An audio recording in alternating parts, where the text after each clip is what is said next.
प्यारे बच्चों नमस्कार। आज हम करेंगे भारित सूचकांक। और भारित सूचकांक निकालने के दो मेथड हैं। एक तो औसत मूल्य अनुपात मेथड है और एक भारित समूहीकरण विधि है। भारित समूहीकरण विधि में हम तीन मेथड करेंगे: लास्पियर का मेथड, पास्से का मेथड और फिशर का मेथड। मूल्य अनुपात विधि हम कैसे करेंगे? मूल्य अनुपात विधि के अंदर आपको एक तो भार दिया हुआ होगा, वेट, और एक आर, मूल्य अनुपात निकालना है हमें। मूल्य अनुपात निकाल के और भार से उसको मल्टीप्लाई कर देंगे। जैसे एग्जांपल आप देखेंगे, ये वस्तुएं दी हुई हैं ABCD, ये इनका भार दिया हुआ है 40, 30, 15, 10, 5। ये आधार वर्ष की कीमत है। P नोट का मतलब क्या था? आधार वर्ष की कीमत। P1 का मतलब क्या था? वर्तमान वर्ष की कीमत।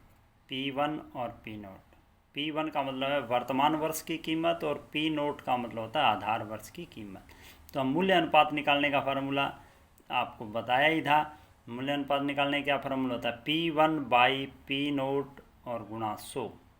तो P1 200 बटे P नोट 100 गुणा में 100, 100 से 100 गया 200, 200,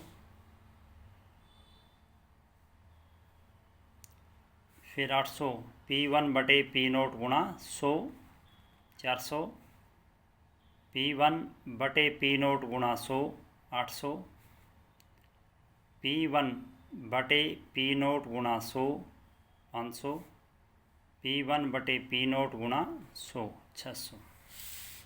अब हम ये हमारे पास आर आ गया है, मूल्य अनुपात आ गया है। अब मूल्य अनुपात RW निकालना है हमें। मूल्य अनुपात का और भार का, W का मतलब वेट, भार को मल्टीप्लाई कर देंगे। तो भार हम देख रहे हैं पहले का 40, W 40, R 200। तो 200 गुणा में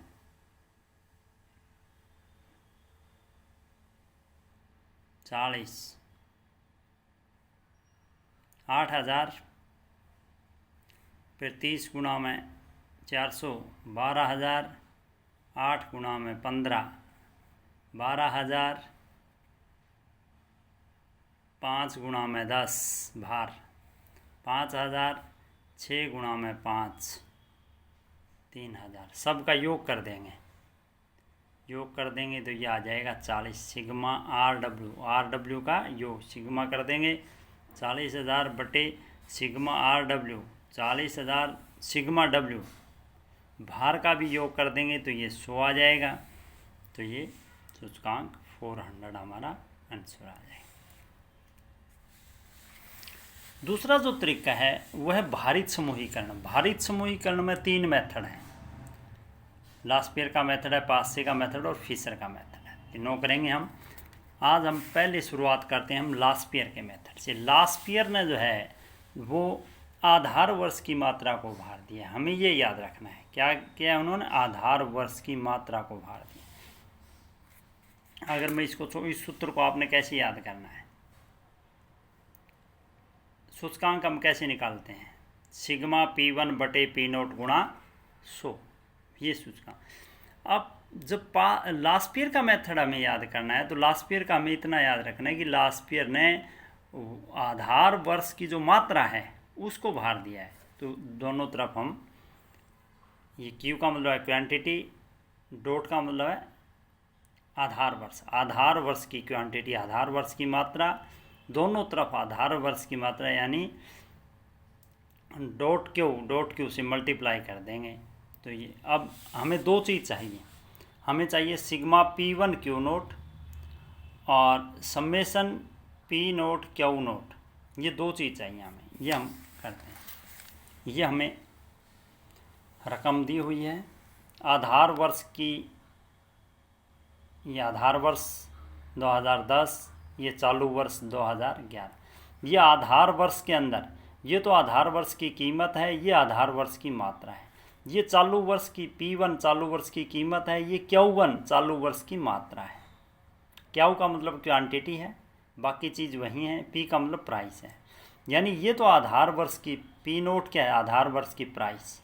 Q नोट क्या है? आधार वर्ष की क्वांटिटी, आधार वर्ष की मात्रा। तो ये हमें दिया हुआ है। P1 क्या है? वर्तमान वर्ष की मात्रा, वर्तमान वर्ष की प्राइस, कीमत।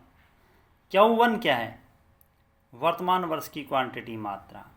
हमें क्या चाहिए? हमें दो चीज़ चाहिए, P1 Q note, P1 Q note को मल्टीप्लाई करना है, इन दोनों को मल्टीप्लाई करना है, P1 और Q नोट। तो 20 गुणा में 10 200, 40 गुणा में 5 40 गुणा में 3 120, 20 मल्टीप्लाई 5 100, 8 मल्टीप्लाई 20 160, 20 मल्टीप्लाई 2 80। इन सब का योग कर देंगे तो ये हो जाएगा सिग्मा P1 Q नोट, ये 660 जो है, ये इसका जोड़ आ जाएगा। दूसरी चीज़ हमें क्या चाहिए? दूसरी चीज़ चाहिए हमें P नोट Q नोट। दूसरी चीज़ हमें चाहिए P note Q note, P note Q note, P note ये और Q नोट, इन दोनों को मल्टीप्लाई करते चले जाएंगे। 100 10 10 मल्टीप्लाई 100, 35 दिया 105, 30 5 150, 200, 40 दूना 80, इसका योग करेंगे तो ये summation P note Q note 635 आ जाएगा। इसको फार्मूले में रख देंगे, नीचे ये मल्टीप्लाई 100, इसको डिवाइड करेंगे तो 130.94 ये हमारा आंसर आ जाएगा। तो ये मूल्य अनुपात, भारित सूचकांक में आपको मूल्य अनुपात विधि करनी है आज, और लास्ट ईयर के मेथड के जितने भी एग्जाम्पल्स दिए हुए हैं बुक में उनको अच्छे से करना है। कल हम पास से और फिशर का मेथड करेंगे। धन्यवाद, जय हिंद।